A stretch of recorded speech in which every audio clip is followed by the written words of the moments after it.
ഓം ശാന്തി. 8/4/2025 ഇന്നത്തെ മുരളിയുടെ main points. മധുരമായ കുട്ടികളെ, സർവോത്തമ യുഗം ഈ സംഗമമാണ്. ഈ സമയത്താണ് നിങ്ങൾ ആത്മാക്കൾ പരമാത്മാ പിതാവുമായി കൂടിക്കാഴ്ച നടത്തുന്നത്.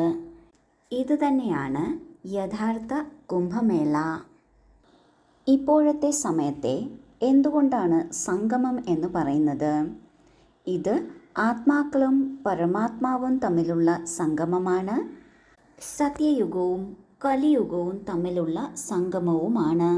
ഈ സംഗമയുഗത്തിലാണ് 5000 വർഷങ്ങൾക്ക് ശേഷം നാം പരമാത്മാ ബാബയുമായി കൂടിക്കാഴ്ച നടത്തുന്നത്. ബാബ നമ്മുടെ അച്ഛനായും ടീച്ചറായും സദ്ഗുരുവായും നമ്മെ പരിപാലിക്കുന്നത്. ഈ ഒരു കൂടിക്കാഴ്ചയെ തന്നെയാണ് യഥാർത്ഥ കുംഭമേള എന്ന് പറയുന്നത്. നദികൾ തമ്മിലുള്ള കൂടിക്കാഴ്ചയെക്കാളും നദികളും സാഗരവും തമ്മിലുള്ള കൂടിക്കാഴ്ചയാണിത്. ചോദ്യം: ഏതു പാഠം ബാബ തന്നെയാണ് പഠിപ്പിക്കുന്നത്? അത് മനുഷ്യർക്കാർക്കും പഠിപ്പിക്കാൻ സാധിക്കില്ല. ഉത്തരം: ദേഹി അഭിമാനി ആകുന്നതിനുള്ള പാഠം ഒരു ബാബ തന്നെയാണ് പഠിപ്പിക്കുന്നത്. ഈ പാഠം മറ്റൊരു ദേഹധാരിക്കും പഠിപ്പിക്കാൻ സാധിക്കില്ല. ആദ്യം തന്നെ നിങ്ങൾക്ക് ആത്മാവിൻ്റെ ജ്ഞാനം ലഭിക്കുന്നു. നിങ്ങൾക്കറിയാം, നമ്മൾ ആത്മാക്കൾ പരംധാമത്തിൽ നിന്ന് അഭിനേതാക്കളായി പാട്ടഭിനയിക്കാൻ വന്നു. ഇപ്പോൾ നാടകം പൂർത്തിയാവുകയാണ്. ഈ നാടകം ഉണ്ടായതും ഉണ്ടാക്കപ്പെട്ടതുമാണ്. ഇതിനെ ആരും ഉണ്ടാക്കിയത് അല്ല. ഇതിനാൽ ഇതിന് ആദിയും അന്ത്യവും ഇല്ല. ബാബ പഠിപ്പിക്കുന്ന ഈ ജ്ഞാനം ഒരു മനുഷ്യർക്കും പഠിപ്പിച്ചു തരാൻ സാധിക്കില്ല.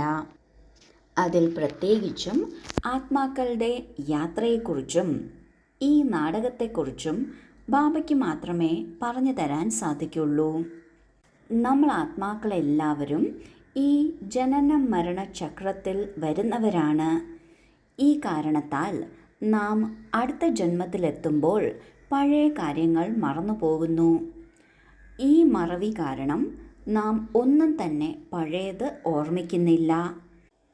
ഒരു മുഴുവൻ തലമുറയും അടുത്ത ജന്മത്തിലേക്ക് കടക്കുമ്പോൾ കഴിഞ്ഞ കാലത്ത് എന്ത് നടന്നു എന്നത് മൊത്തം തലമുറയും മറക്കുകയാണ്. ഇങ്ങനെ മറന്ന് നാം എല്ലാം തന്നെയും മറന്നു. എന്താണോ എഴുതി വച്ചിട്ടുള്ളത്, അല്ലെങ്കിൽ എന്തിൻ്റെയാണോ ചിത്രമോ അല്ലെങ്കിൽ തെളിവോ ഉള്ളത്, അതുമാത്രമേ സത്യമായുള്ളൂ. പക്ഷേ എന്തിൻ്റെ തെളിവാണോ ഇല്ലാത്തത്, അത് സത്യമായിരുന്നു എന്നത് നമ്മൾക്ക് ചിന്തിക്കാനുള്ള കെൽപ്പ് നഷ്ടപ്പെട്ടു. ഇങ്ങനെ ഇരിക്കുന്ന സമയത്താണ് ബാബ വന്ന് നമുക്ക് ആത്മാ അഭിമാനി ആകുന്നതിൻ്റെ പാഠം പഠിപ്പിക്കുന്നത്. ആത്മാവിൻ്റെ ദീർഘയാത്ര എങ്ങനെയിരുന്നു എന്നതും ബാബ പഠിപ്പിക്കുന്നു. നാം എങ്ങനെയുള്ള യാത്രയാണ് ചെയ്തിരുന്നത് എന്നതിൻ്റെ റെക്കോർഡിംഗ് നമ്മളുടെ ഉള്ളിൽ തന്നെ സംസ്കാരത്തിലുണ്ട്. ഈ ജ്ഞാനം മനസ്സിലാക്കി എത്രത്തോളം ആത്മാ അഭിമാനിയാകാൻ പ്രാക്ടീസ് ചെയ്യുന്നുവോ അത്രയും നമ്മളുടെ ഉള്ളിൽ നിന്ന് ആ മറന്നുപോയ സ്മൃതി ഉണർന്നു വരുന്നു. ഇങ്ങനെയാണ് ബാബ നമ്മളെ പഠിപ്പിക്കുന്നത്. ഇങ്ങനെ പഠിപ്പിക്കാൻ ഒരു ദേഹധാരിക്കും സാധിക്കില്ല. ഏറ്റവും ആദ്യം നമ്മൾക്ക് കിട്ടുന്നത് തന്നെ നമ്മളെക്കുറിച്ചുള്ള അറിവാണ്, ആത്മാവിൻ്റെ ജ്ഞാനമാണ്. നമ്മൾ എപ്രകാരമാണ് ആത്മാക്കളെല്ലാവരും പരംധാമത്തിൽ നിന്ന് ഈ ലോകത്തിലേക്ക് വന്നത്, അഭിനേതാക്കളായി ശരീരം ധാരണ ചെയ്ത് പാട്ടഭിനയിക്കാൻ തുടങ്ങിയത്, ഏത് തരത്തിലാണ് ഈ പാട്ട് നടന്നത്, പിന്നെ അവസാന സമയം എത്താറായപ്പോൾ ബാബയാണ് വന്ന് പാട്ട് പൂർത്തിയാകുന്നു എന്നത് ഓർമ്മിപ്പിക്കുന്നത്. ഇപ്പോൾ ഈ നാടകം പൂർത്തിയാവുകയാണ്. നമുക്കിനി തിരിച്ചു പോകണം. ഇതിനോടൊപ്പം ബാബ ഓർമ്മിപ്പിക്കുകയാണ്, ഈ നാടകം എന്നത് അവിനാശിയാണ്. നമ്മൾ ഓരോരുത്തരും നമ്മുടെ പാർട്ടാണ് പ്ലേ ചെയ്യുന്നത്. ഈ നമ്മൾ അഭിനയിക്കുന്ന പാർട്ട് കഴിഞ്ഞ കൽപ്പത്തിലും നാം അഭിനയിച്ചിരുന്നത് പോലെ തന്നെയാണ്. അതിനാൽ ഈ നാടകത്തെ ഉണ്ടായതും ഉണ്ടാക്കപ്പെട്ടതും എന്ന് പറയുന്നു. കഴിഞ്ഞ കൽപ്പത്തിൽ എന്ത് പാർട്ടാണ് നമ്മൾ അഭിനയിച്ചിരുന്നത് എന്നത് നാം മറന്നു കഴിഞ്ഞത് കാരണം ഇപ്പോൾ എന്താണോ നാം ചെയ്യുന്നത് അത് നമ്മൾക്ക് പുതുമയുള്ളതായി തോന്നുന്നു, നമ്മൾ ആദ്യമായി ചെയ്യുന്നതാണ് എന്ന് ചിന്തിക്കുന്നു.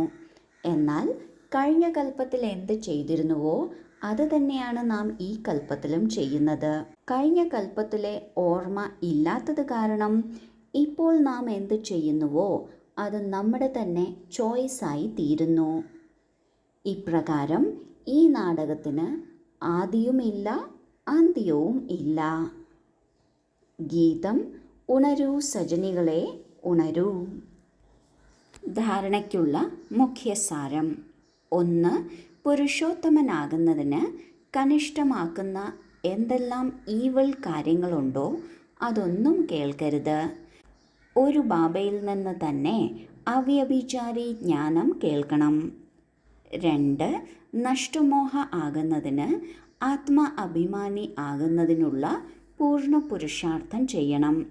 ബുദ്ധിയിലുണ്ടായിരിക്കണം, ഈ പഴയ ദുഃഖം നൽകുന്ന ലോകമാണ്, ഇതിനെ മറക്കണം. ഇതിനോട് പരിധിയില്ലാത്ത വിരക്തി ഉണ്ടാകണം. ആദ്യത്തെ പോയിന്റിൽ ബാബ പറയുന്നു, നാം ഇപ്പോൾ പുരുഷോത്തമരാകുന്നവരാണ്, അതിനുള്ള പഠിത്തം പഠിക്കുന്നവരാണ്, അതിനായി പുരുഷാർത്ഥം ചെയ്യുന്നവരാണ്. നാം ഒരിക്കലും കനിഷ്ഠമാക്കുന്ന അല്ലെങ്കിൽ നമ്മുടെ നിലവാരം കുറയ്ക്കുന്ന തരത്തിലുള്ള ഒരു ഈവിൾ കാര്യങ്ങളും കേൾക്കരുത്. ഒരു ബാബയിൽ നിന്ന് തന്നെയാണ് യഥാർത്ഥ സത്യമായ ജ്ഞാനം ലഭിക്കുന്നത്, അത് തന്നെ നാം കേൾക്കണം. ബാബയിൽ നിന്നാണ് അവ്യഭിചാരി ജ്ഞാനം ലഭിക്കുന്നത്.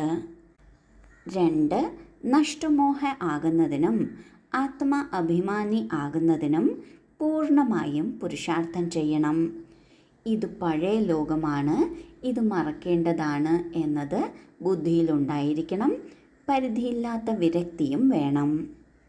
വരദാനം: സംഗമയുഗത്തിലെ സർവപ്രാപ്തികളെയും സ്മൃതിയിൽ വെച്ച് ഉയരുന്ന കലയുടെ അനുഭവം ചെയ്യുന്ന ശ്രേഷ്ഠ പ്രാലബ്ധിയായി ഭവിക്കട്ടെ.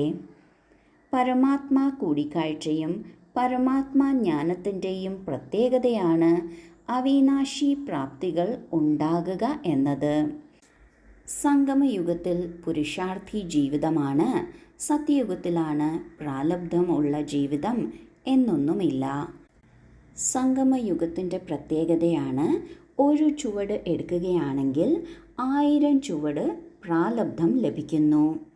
പുരുഷാർത്ഥി മാത്രമല്ല, എന്നാൽ ശ്രേഷ്ഠമായ പ്രാലബ്ധവും ഉള്ളവരാണ്. ഈ സ്വരൂപത്തെയും സദാ മുന്നിൽ വയ്ക്കണം. ഈ പ്രാലബ്ധം കണ്ടുകൊണ്ട് സഹജമായി ഉയരുന്ന കല അനുഭവിക്കാം. എന്താണോ പ്രാപ്തമാക്കേണ്ടത് അത് പ്രാപ്തമാക്കി ഈ പാട്ട് പാടുകയാണെങ്കിൽ ശ്വാസം മുട്ടലിൽ നിന്നും ഉറക്കം തൂങ്ങലിൽ നിന്നും രക്ഷപ്പെടാൻ സാധിക്കും. ബാബ പറയുന്നു, ഒരിക്കലും സംഗമയുഗത്തിൽ പുരുഷാർത്ഥം ചെയ്യേണ്ടതാണ്, എന്നാൽ പ്രാലബ്ധമെല്ലാം ലഭിക്കുന്നത് സത്യയുഗത്തിലായിരിക്കും എന്ന് ചിന്തിക്കരുത്. ഈ സംഗമയുഗത്തിൻ്റെ പ്രത്യേകതയാണ് പ്രത്യക്ഷ ഫലം. അതായത് എന്തു പുരുഷാർത്ഥം ചെയ്യുന്നുവോ അതിൻ്റെ ഫലം ഇപ്പോൾ മുതലേ തന്നെ ലഭിക്കാൻ തുടങ്ങുന്നു. ഈ ഒരു സ്വരൂപം, ഈ ഒരു കാര്യം സദാ മുന്നിൽ വയ്ക്കുകയാണെങ്കിൽ, സദാ ഓർമ്മിക്കുകയാണ് എങ്കിൽ നമ്മുടെ പുരുഷാർത്ഥം വളരെ സഹജമായിരിക്കും. കാരണം അതിൻ്റെ ഫലവും നാം അനുഭവിക്കുകയാണ്. ഇങ്ങനെ എല്ലാം പ്രാപ്തമായി എന്ന് ഓർമ്മിക്കുകയാണെങ്കിൽ ഒരിക്കലും ശ്വാസമുട്ടൽ, അതായത് കൺഫ്യൂഷനോ അല്ലെങ്കിൽ ഉറക്കം തൂങ്ങൽ, അതായത് ഭാരക്കൂടുതലോ അനുഭവിക്കില്ല. അവയിൽ നിന്ന് രക്ഷപ്പെടും. സ്ലോഗൻ: ബ്രാഹ്മണരുടെ ശ്വാസമാണ് ധൈര്യം. എത്ര കഠിനത്തിലും കഠിനമായ കാര്യവും സഹജമായി തീരുന്നു. എത്ര ബുദ്ധിമുട്ടുള്ള കാര്യം വന്നാലും നാം ധൈര്യത്തോടെ ഒരു ചുവട് വയ്ക്കുന്നുണ്ടോ ഇല്ലയോ എന്ന് നോക്കാനാണ് ആ ഒരു ബുദ്ധിമുട്ടുള്ള കാര്യം വരുന്നത്. നാം ധൈര്യത്തിൻ്റെ ഒരു ചുവട് വെച്ചാൽ പിന്നെ എത്ര ബുദ്ധിമുട്ടുള്ള കാര്യവും ബാബ സഹജമാക്കി തീർക്കും. ഓം ശാന്തി.